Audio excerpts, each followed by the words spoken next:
Well, hello everybody. Well, today I'm going to speak, I'm going to tell you how to find better ways to speak English and to learn how to improve your English, your speaking English.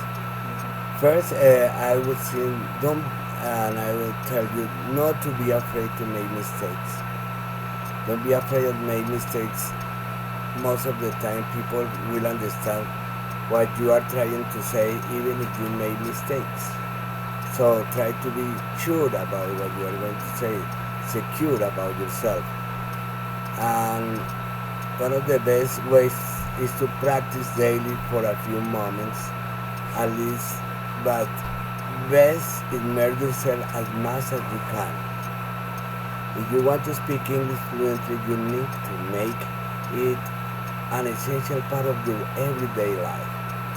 Now, if you if you try to stop translating, for instance, when you think about an orange, don't try to translate that into your own language. Start by thinking and imagine the orange as an orange, an apple. Don't try to think on your own language, but think about the apple and then you say it in English, apple. And it says when someone asks you questions in English, your answer is like a mirror of the question as it for instance, can you speak English? You say yes, I can. Can you? Yes, I can. Or no, I can't. Or is it green? No, it isn't. Yes, it is. You see, it's a kind of mirror way. Does he speak English? Yes, he does. You see, so those are ways, a reflection way.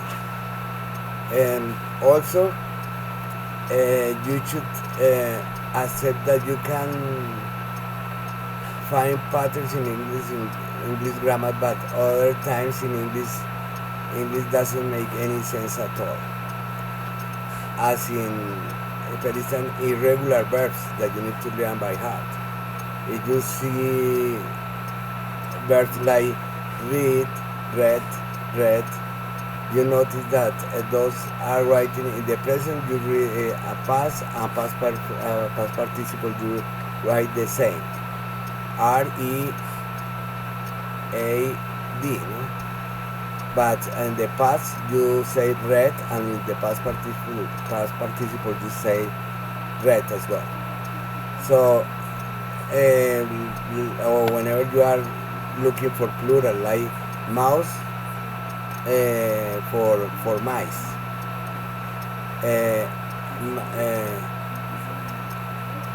because mice is the plural of mouse. Child, a single one. Boy and children is the plural. Tooth and teeth. I brush my teeth. I got a toothache. You see? But sometimes when you say houses, unfortunately there are as many exceptions as there are rules. I think the best way is to memorize the exceptions and practice and practice and practice. And one of the best ways is to write those words many times.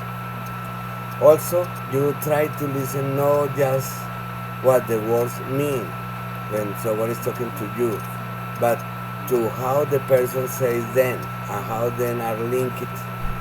And you can use here a page called Fluent U, Fluent and U,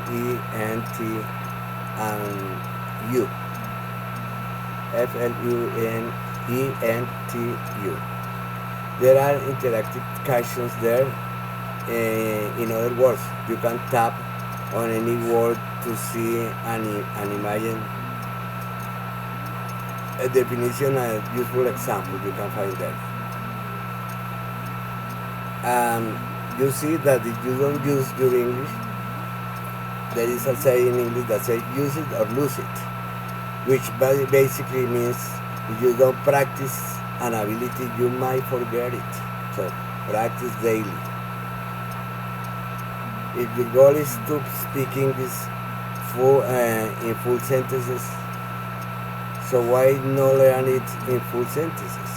You'll find that English is more useful in your everyday life if you study whole phrases rather than just vocabulary and verbs and grammar. And there are several popular posts where you can stick to them, like the Learn English through movies and films. There is a complete guide. There are also 8 great tips to learn English through songs and music. 9 awesome channels to learn English on YouTube. Or how to learn English through the news. You see? Well, and now we are going to see the majority of times you are asked to describe a photograph or 2 photographs in pairs or probably alone. And you describe this photograph, we can bring here at this board, as you can see, different images from Google, and you can take 2 photographs from different things and start describing the photographs. So the main thing to describe photographs is just paying attention to what is the main object that they are showing, or the main person or people that are there. And you start describing that person and say what is, if it's the person or the audience is inside or outside, what is surrounding that person, the colors, what he's wearing, or what are the main buildings that you can find at the back, and start talking without stopping. So here I wrote down a guide just to describing and comparing photos. Well, first you need to get involved in vocabulary, and you need to choose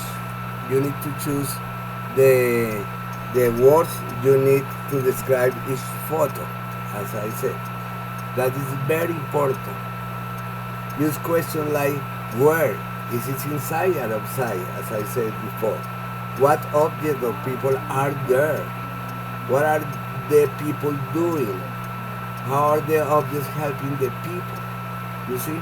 And also I wrote down some useful phrases to start describing that without stopping.